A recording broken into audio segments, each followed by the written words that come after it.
Oraingoan beste gai batekin gatoz, eta areagotzen ari den tendentzia bat dela esan dezakegu. Sexualizazioa bere muturrera eramateko joera. Horren adibide ditugu OnlyFans bezalako plataforman eduki sexuala saltzea edo kontsumitzea, La Isla de las Tentaciones bezalako seriak, eta bar. Fenomeno hau sozialki onartua dago. Erabakitzeko eskubidea izatearen ideiapean babesten da, eta goraipatu ere egiten da, emakumeontzat askatzailea dela defendatuz. Ze dimentsio hartzen ari du fenomeno honek? Nola bilakatu da gure kulturaren parte? Eta ze iritzi zabaltzen ari da honen inguruan gizarteko beste sektoretatik? Goazen gaiarekin. Gaurko gizartea gero eta sexualizatuagoa dago. Emakume langilok kultura sexualaren objektu izanik, bete-betean eragiten du gure bizi ereduan. Sexualizazioa egungo ezaugarri kultural bilakatzeko tresneria orokorra martxan jarria dago. Enpresa estetikoak, pornografia, sare sozialetako influencerrak eta bar. Gutxienez, bi funtzio betetzen ditu horrek. Alde batetik, enpresa eta zenbait emakume burgesen irabazi ekonomikoak handitzea. Eta bestetik, eduki idiotizatzaileen bitartez gizartearen despolitizazioan sakontzea. Modu horretan, sexualizazioa norma kultural bilakatu eta emakumeon zapalkuntzan sakontzen dute. Kanon estetiko sexualetara lotuz, indarkeria matxista betikotuz, are gehiago, feminismotik sexualizazioa emakumeon askapen individual eta alduntzarekin lotzen denean. Gracias a OnlyFans todo esto se ha democratizado y en ese sentido creo que da mucho más poder a los creadores, en este caso pues a las mujeres. Emakume langilontzat ezinbestekoa da beraz, masa kultura sexualizatuarekin eta hori sustatzen duten instituzio eta agente burgesekin amaitzeko antolakuntza politikoa garatzea. Emakumeok lehen lerroan kokatzen gaituen kultura sozialista eraikitzea. Bueno, gai potentea dugu gaurkoan ere, eta horri aurre egiteko hiru gonbidatu gurekin, Leire Leturia, Naia Santamaria eta Maitane Urkola, egon etorriak, hiruak. Bueno, zertaz ari gara sexualizazioaren muturreko joeraz edo hipersexualizazioaz ari garenean? Nik hor, sarrera bat aldea edo bai komentatuko nuke, emakumeon ganako sexualizazioa denbora luzez eman izan dela, bai mendebaldean mintzat, eta baina horrek aldaketak izan dituela bai forman eta hori ikusi daitekeela igual kristautasunean oinarritutako balore kultural horietan edo testuinguru horretan bai sexua asko lotzen zela reprodukzio biologikoarekin, ez? Eta beraz hortik kanpo zegoen guztia gaizki ikusten zela, ez? Adibidez, placer sexual hori zela kriminalizatua eta gaizki ikusia hori. Emakume ona ideala zen etxeko ama Andre hori virgina zena eta gero gaizki txarra izango litzeke bere placer sexual horiek asaitzen zituena. Orain berriz kontrakoa gertatzen da, ez? Erabat normalizatua dago placer sexual hori eta erabat sexualizatuta dago emakumeon gorputza bera, eta beraz sarrera bezala esango genukela dela hipersexualizazio bat eman dela gure bizitzako edo egunerokotasuneko esparru ezberdinetan. Bai, eta horrek igual, ez da derrepente agertzen den fenomeno bat, ez? Bai, batez be igual, 70ko hamarkadatik gaur egunera, emoten dela askapen sexual edo deritzo mugimendu guzti hori. Horretan, bai, igual Maitanek aipatu da desen bizkat tabu kristau horrek edo igual ez bakarrik sexualidadien esparruan, baizik eta bai igual generuen, identidade diferentien, sexualidade diferentien eta onarpen baterako bidiaz izan eta horretxe ditzenako askapen edo iraultza sexuala, baina iraultza bat izatetik nahiko urrun, ikusten dugu zelan bera sexua merkatutik atarateko eta bera gizarte osua bera merkatutik atarateko ezintzasun baten aurrian bakarrik lortzen da bela hori joera batzune handitze bat eta ez da bela benetan emakumeen askapenerako olako bat emoten. Honen baitzan ikusi berdugu emakumeen zapalkuntzia bera birformulateko aukerak itxi da bezala askapen sexual honek, kosifikazioa muturre erundan garai batzutaraino eta honen barruan batzanean errepara berdut zaula. Ia, ze biharri izan dizen emakumea beren gorputza saltzera eruten da bezenak eta bebai zeintzut izen baldintza kulturalak hori albidetzen da benak. Aipatu den bezala gizartea hipersexualizatua dago eta honek batez ere emakumeei eragiten gaitu, baina inor ez da libratzen zentzu horretan presio honetatik, ez? Izan ere, sexua merkatuko esparru guztietara heldu da, industria sexualetatik haratago, izan nahi ez, arekin zerikusirik ez dituzten produktuak saltzeko, nahi serietan, pelikuletan, orain bumean dauden La Isla de las Tentaciones eta Too Hot to Handle bezalako realitietan, industria estetikoan, eta barrez. Eta gainera mundu virtualizatu honetan, non sare sozialak nabarmendu diren, gero eta eskuragarriagoa da eduki hau, eta gero eta adintzikiago arekin hasten dira gazteak sexua eta nolako sexua zentzoretan kontsumitzen, ez? Era sistematiko baten. Horren adierazle da, adibidez, pornografia kontsumitzen hasteko adina jaitsi dela 8 urteetara eta batez bestekoa 14 urteetan kokatzen dela. Bai, hau da gaur egun ez, daukagun egoera eta guzti honek ze interesei erantzuten dio? Zer dago guzti honen atzean? Alde batetik argitza garbi dago interes honen atzean industria multimilionarizuak kokatzen dizela, alde batetik esan daigun sexua bera merkantilizaten da bene industrizak, izan prostituzio edo pornografi industrizak, prostituzioen industrizak Espainian egunero, Espainian bakarrik 5 milioi euroko sarrera taukoz, pornuen industrizak mundu mailan egunean 460 milioko sarrera taukoz, eta porno orrialdiak egunero, beste horren beste milioi bisita daukez, baina hortik eta aratza bai industria kultural osora, igual nahiak esplikatu den modura, eta edozein produktu erakargarria etxeko erabiltzen da sexu komponentia, eta horren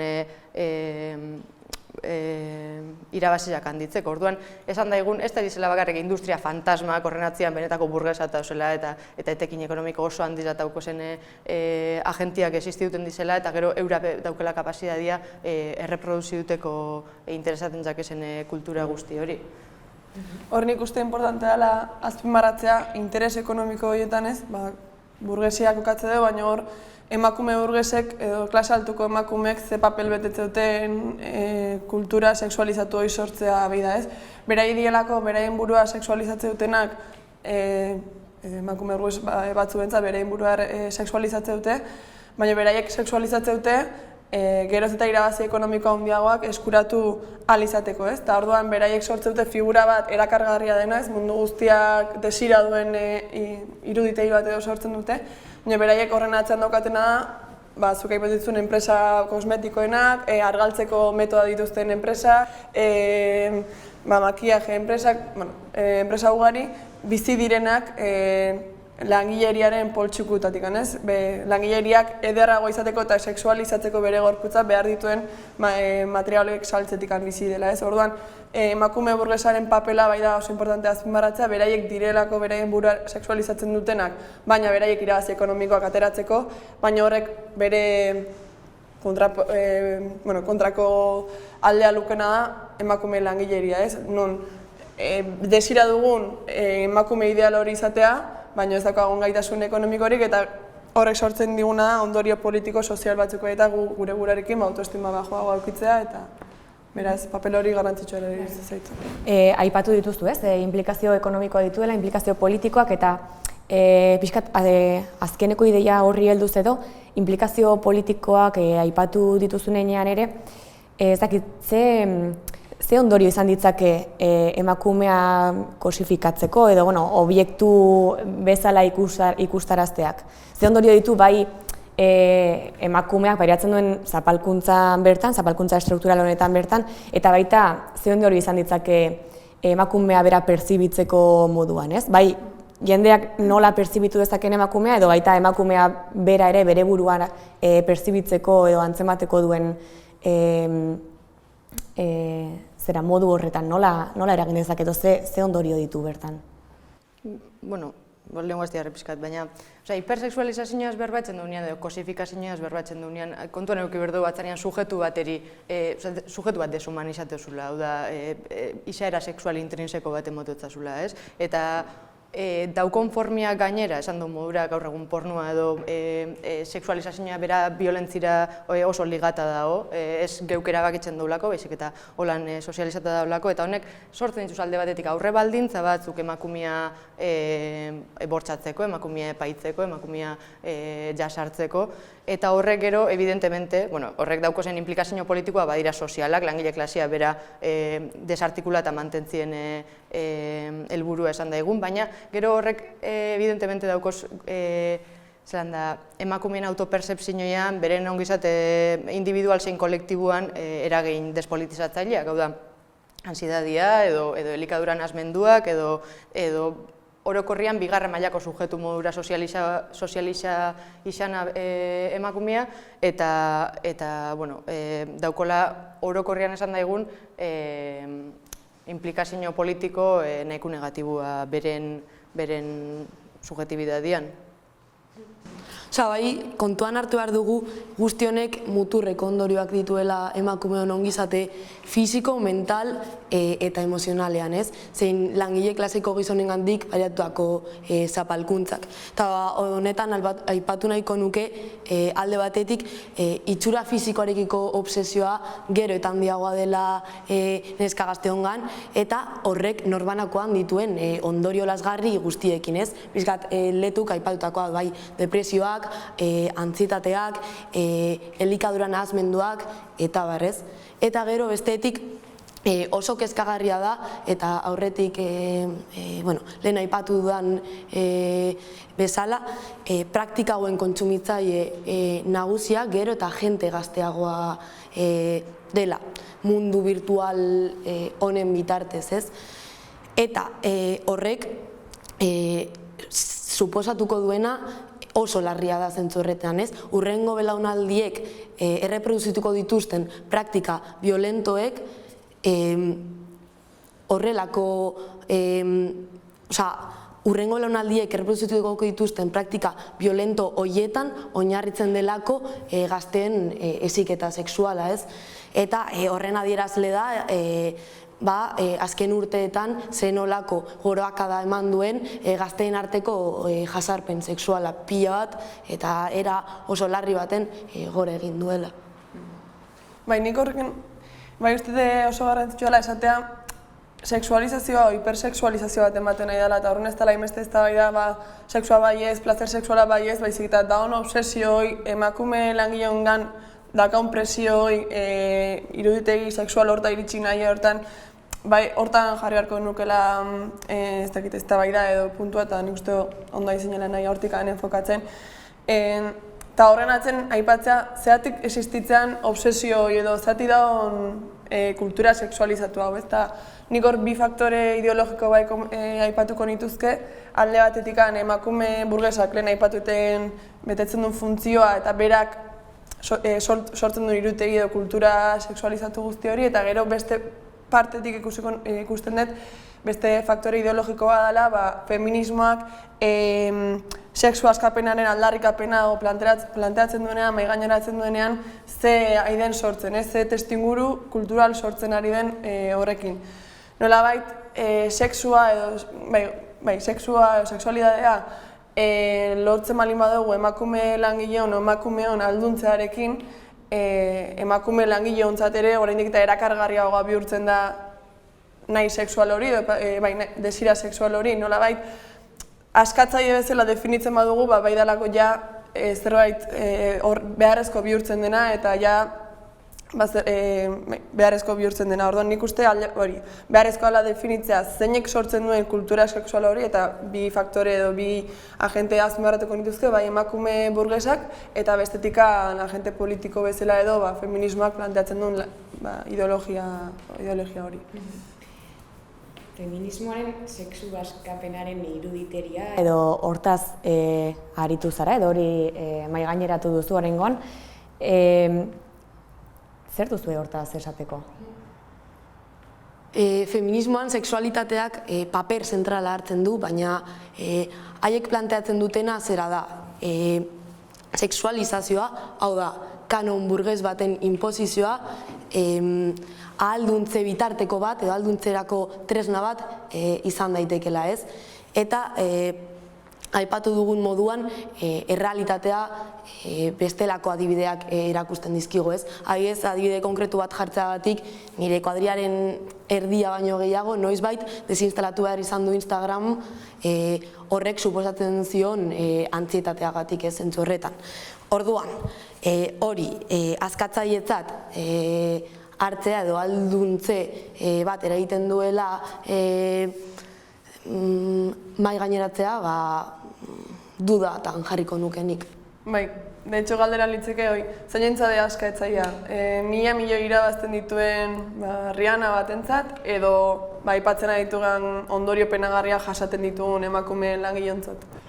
Uste galdera hoi importantea dela, aklaratzeko. Osea, pizkat emakume burgesaz lotuta atzanean boteria, diruen metaketia eta bebai bakotzen gorputzaz nahi duguna etxien aldarriz. Kim Kardashian batek aldau esan nire gorputzaz nahi duten etxeot eta gainera honek benefizioak emoten dituz, baina emakume langileak esan aldau hori, esan aldau neu nahi dutelako saltzeot nire gorputza, neu nahi dutelako hipersexualizateot nire burua eta gero horrek gainera redituak emoten dituz. Eta adibidez, OnlyFansen plataformien fenomenua nahiko argigarreza da, eta botatiarren erneko ekimen komunikatiboak edo klak telebistak edo podcast baten pizkat OnlyFansen inguruan etxen da berba eta nire ustez kristo makarra da bota den da bez. Kokatzeko pizkatxu bat. OnlyFans da eduki audiovisuala saltzeko plataforma digitala, da sare sozial bat, baina de pago. Izan da Instagramen modura, baina zenean zure edukiza edo kolagatu nahi duzuna, jendeak erosi etzen dugu, ez?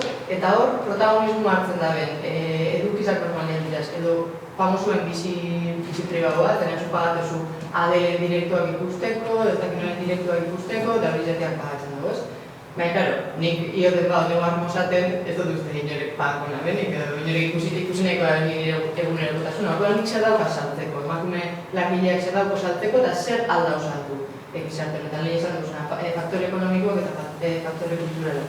Orduan, hemen ikusten dugu, bigarren alderdiz gabetzen dabela pornografiak bat ezbe eta erotikuak.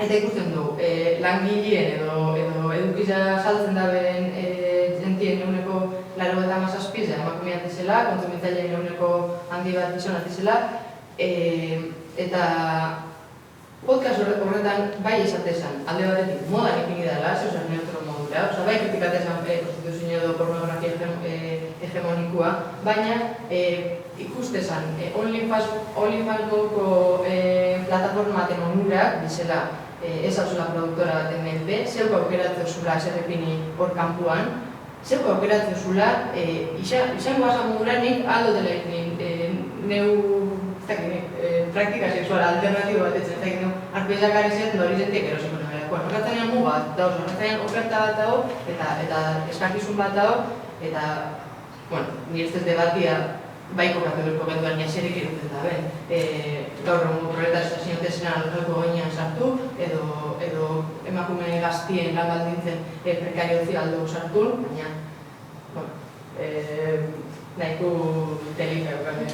Horreina, kontuelako da OnlyFans edo lako plataforma guztiek interes ekonomiko arabera sortzeiela eta horren arabera antolatzeiela. Horrez daula gauzatik askatzailetzat, ezin dela ez dirikitu handirik garrapatu emakume langile bezala, dela dependentea dako bere sistema ekonomikari dagokienez edo. Orduan, baina alare egia da jendeak parte hartzen dela betan, behar badakala beretan parte hartzeko.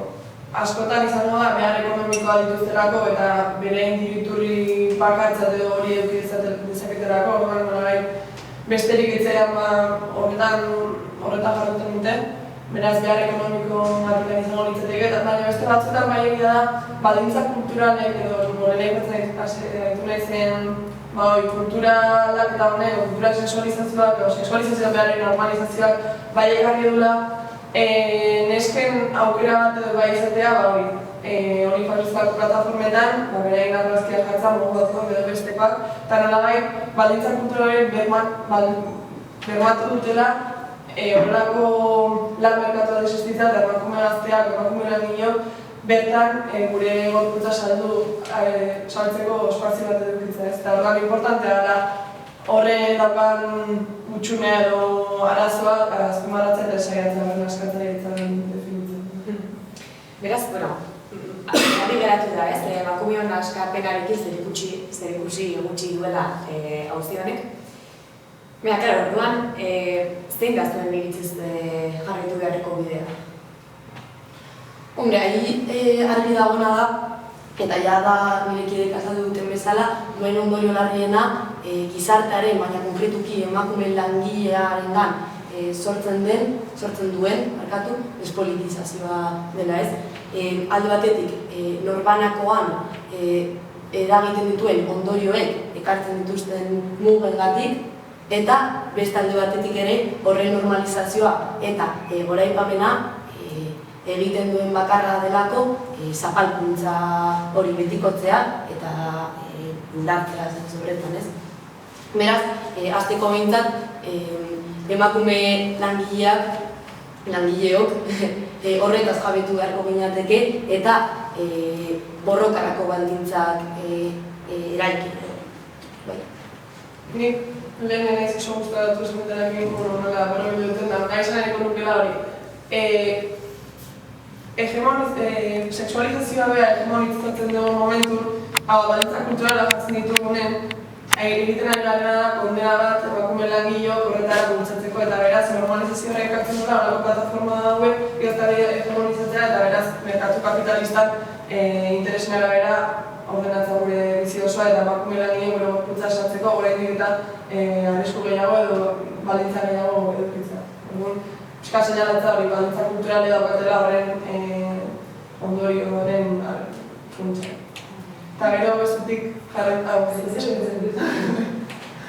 gero, baitzeko edo pixkat, bai esan nahi nukela behar ezpala batzat hipersexualizazio horretan edo dauden alde batetikan ze fenomeno edo bultzatzen duten, izan komunikabideak, reality showak, orain arte komentatzen ari duenan, sare sozialak bestea, eta gero bestetikan baita feminismoaren nauzia, ez? Ematen duela ideologia progresarekin apurtzen ari dela emakumearen askapenaren inguruan hitz egiten delako, baina benetan ez duela lortzen emakumea askatza, ez eta emakume konkretu batzuk esantuko emakumeak izan daitezkena, baina emakume langilea askatzeko inolako baldintzarik ez dela jartzen. Eta beraz, guretzat ezinbestekoa dela emakume langilea interesak lehen lerroan egongo diren programa politikoak martxan jartzea eta beraien askatzeko bitartekoak presnak errealak izan. Bai, saioari pixkat amaiera baten batearen, aipatutako ideia gutxi batzukola jasoz, bai, izan dezakegula muturreko sexualizazioaren, hipersexualizazioaren kultura honek hainbat interes dituela bere horretan, ez? Hainbat, alde batetik horrengo lirateke interes ekonomiko batzuk izan daitezkenak, enpresa eta emakume gutxi batzuen irabaziak areagotzea, beste fenomeno bat despolitizazioaren auzia da, ez? Horrekin batera baita ere, epatzekoa da ere, emakume langile dugun zapalkuntzaren baitan dagoen indarkeria matxista, ez? Edo zentzu hori ere betikotzeko erramita bat izan daitekela honakoa. Eta batez ere, bai azpimarratzekoa dela guzti honi, fenomeno hipersexualizazioaren fenomeno honi aurre egingo dion edo zein proiektu politikoren garapena oztopatu ere egiten duela, ez? Edo hori ere badela bete dezakeen ondorio edo funtzioetako bat. Orduan, besterik gabe saioari amaiera bat emateko behintzat azpimarratzea horretan horrezten garela, honi aurre egingo dion proiektu politiko bat egitzen jarraitzeari eta hori egintzeko dugu. Eskerrik asko, bai Leire eta Naia egindako ekarpenagatik eta hemen jarraituko dugu. Gogu hemen, hurrengan.